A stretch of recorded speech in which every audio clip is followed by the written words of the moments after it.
reviews are in, and Todd Vandenberg and I, Rob Steele, are here to tell you what they are.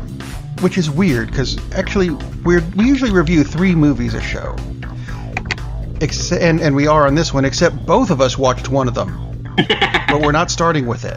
We're going to put that one right in the middle as a segue, because it has 2 wheels and gyroscopes already set up. So we are going to start with something, Todd, that you saw, Proud Mary, which my only question is, did she roll through the entire movie? She kind of did roll through the entire movie. Keep on roll. That's all I know about Proud Mary. Proud Mary.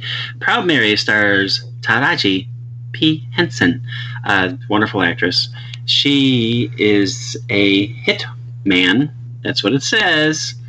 Okay, it says a hit woman. She is a hit person who works for a big drug empire and crosses paths with a kid, decides to be a good person and take care of the kid. And things continue to go bad from there on out throughout the movie. Lots of gun violence, lots of action, lots of dramatic emoting in a good way because it's Taraji P. Henson. She's really, really good.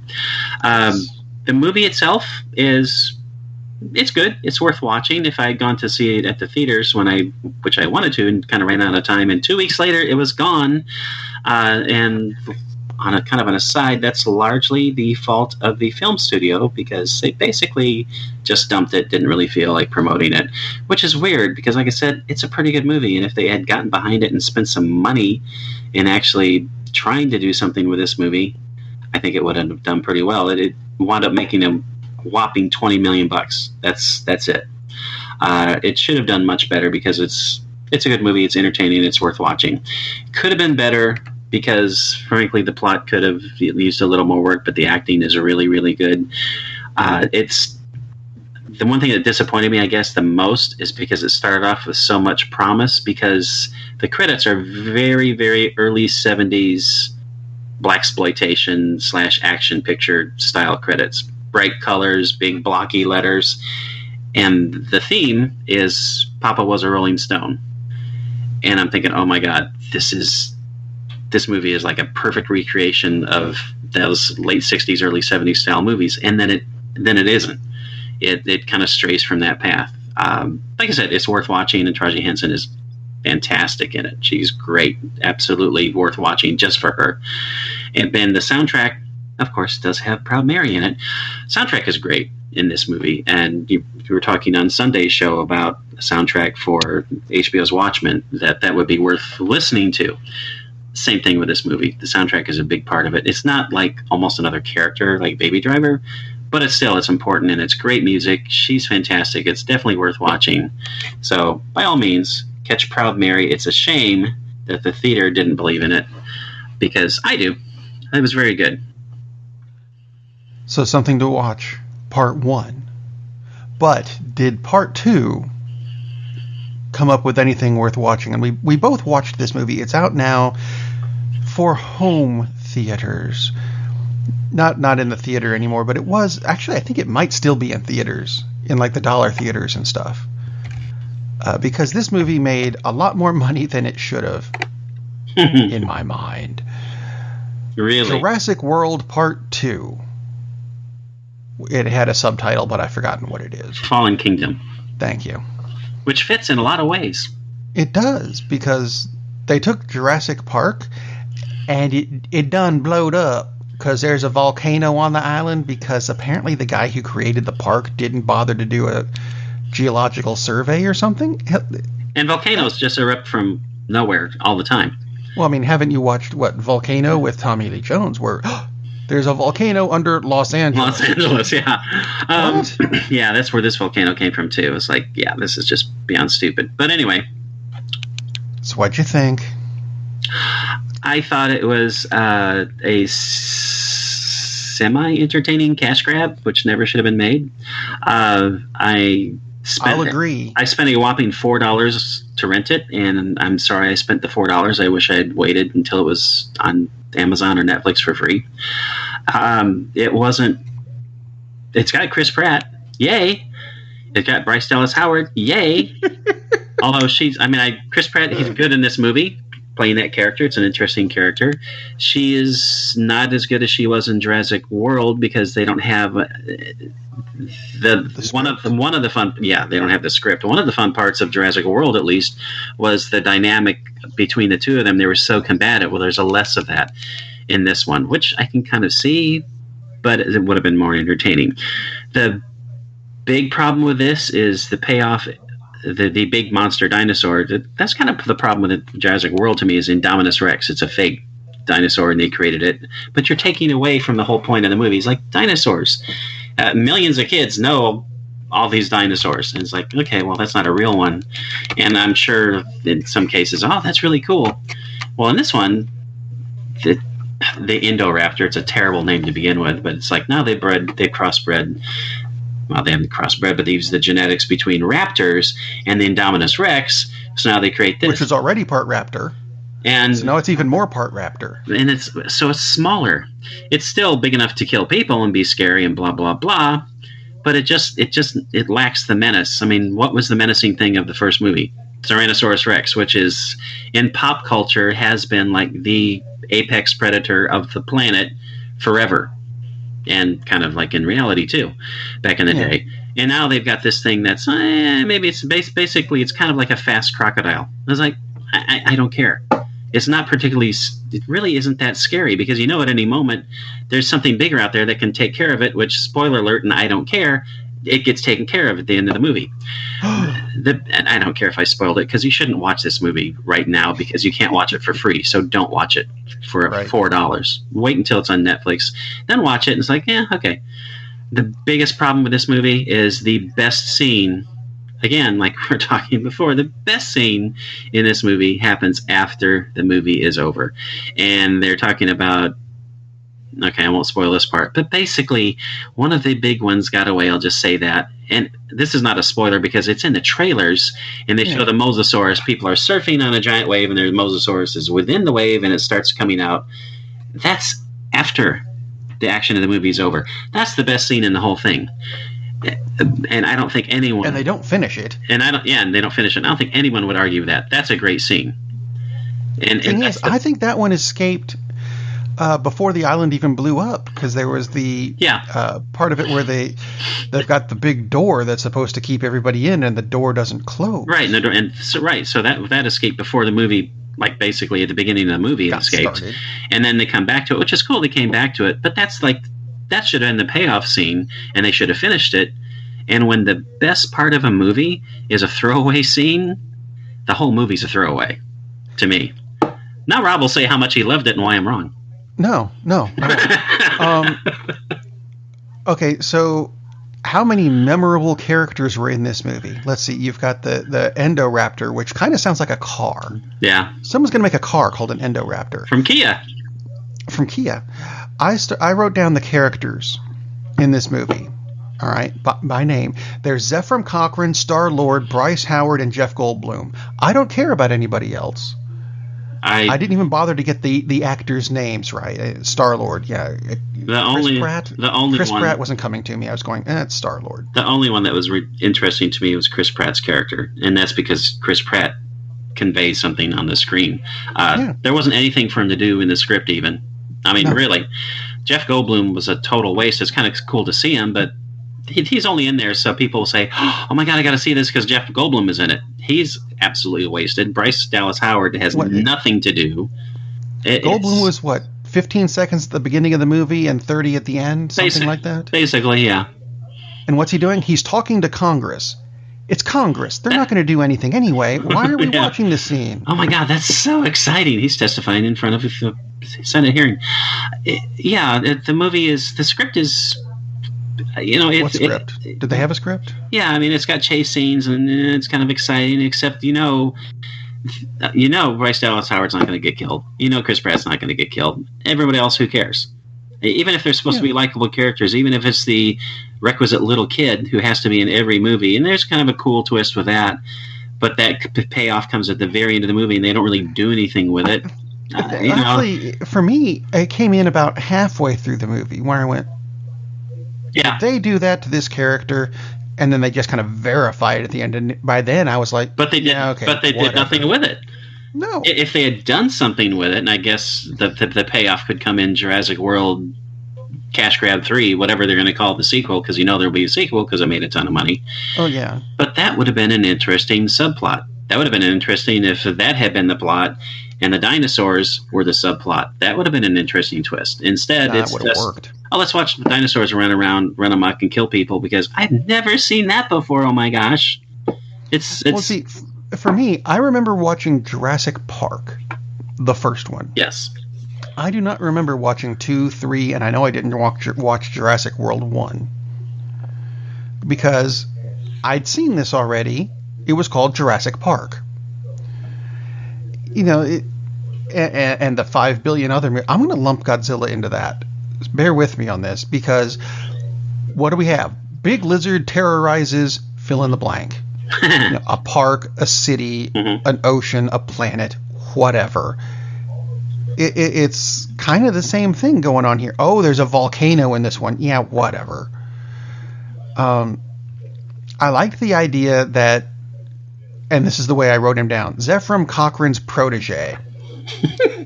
That's how much I did not care about any of these characters. Zephram Cochrane's protege wants to weaponize the dinosaurs. It's in the trailer. I'm not giving anything away. I like the idea of someone wanting to do that, even though it's a bad thing to do. Did it work? No. Oh, sorry. Was that a spoiler too? You mean the good guys win in a Jurassic Park movie? No, can't be. It's called Jurassic World now, Rob. They could lose that. No, they couldn't.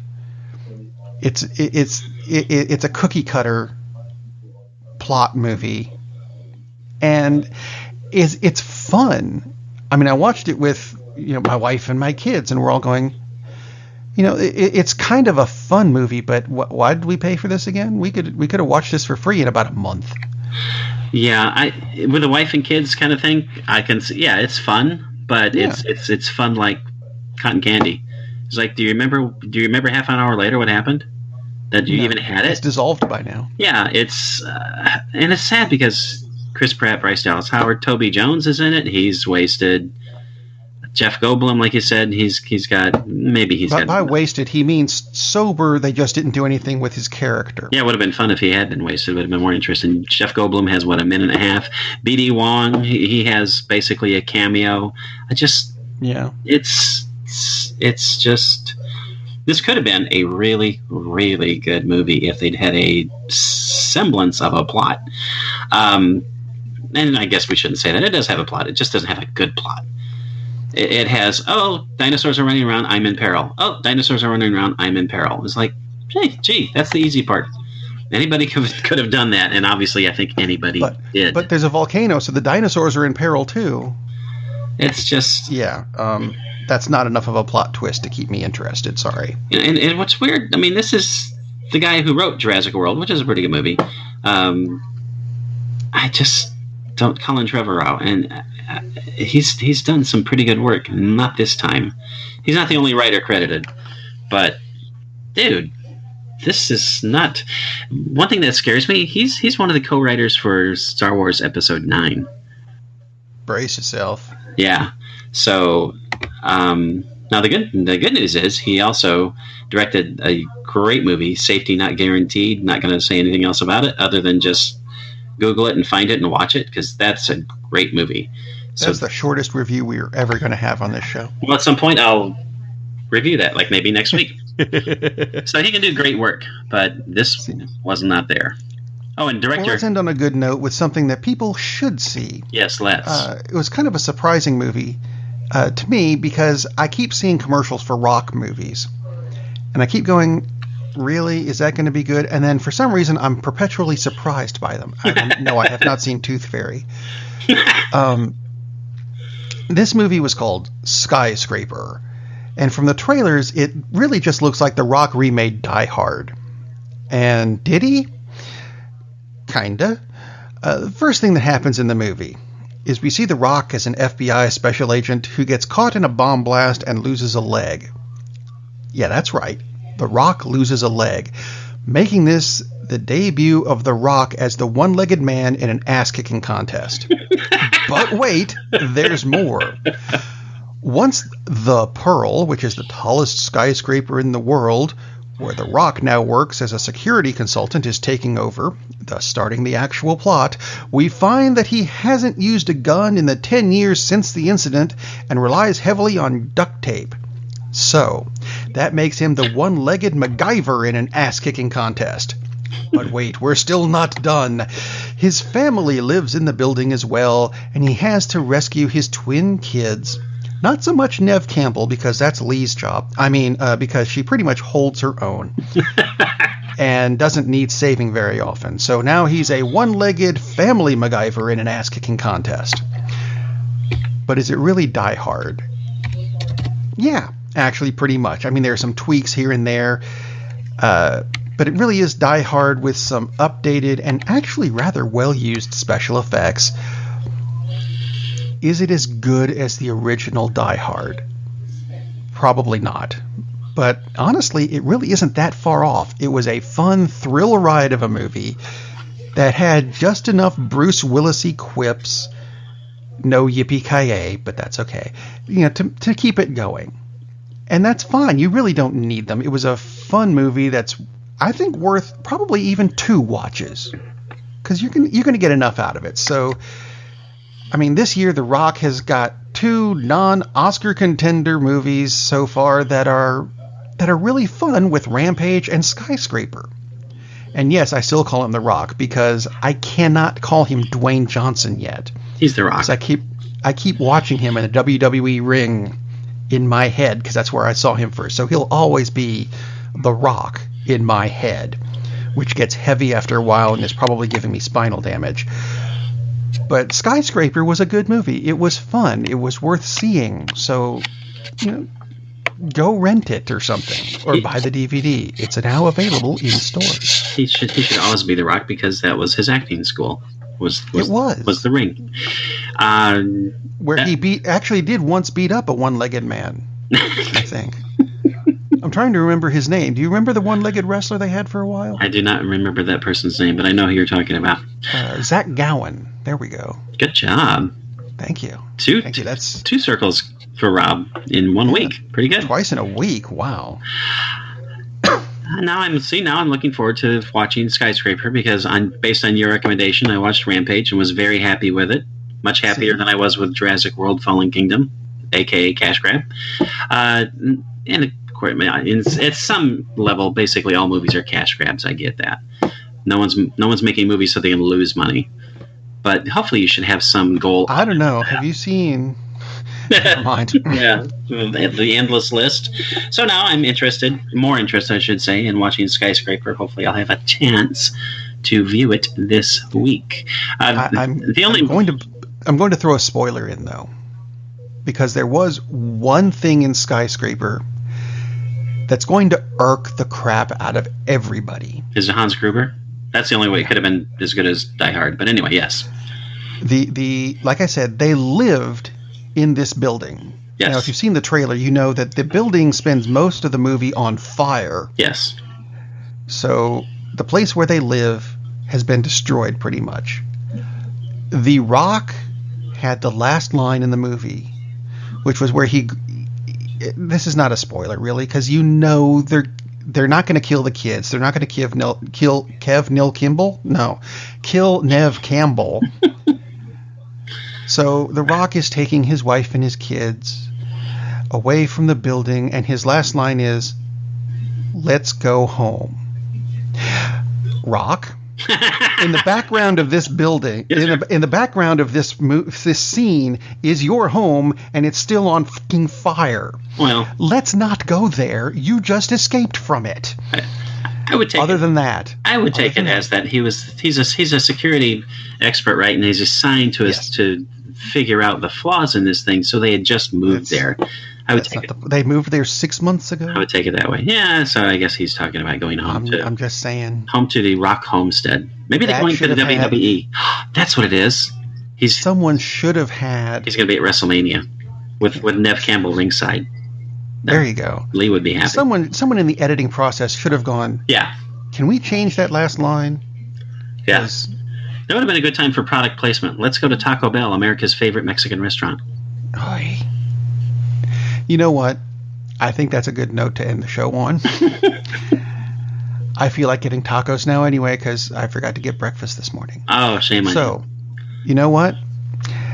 I want you to go watch a movie and then come back on Sunday and listen to the news show. So, there we go. Happy show, everyone. Go watch a movie.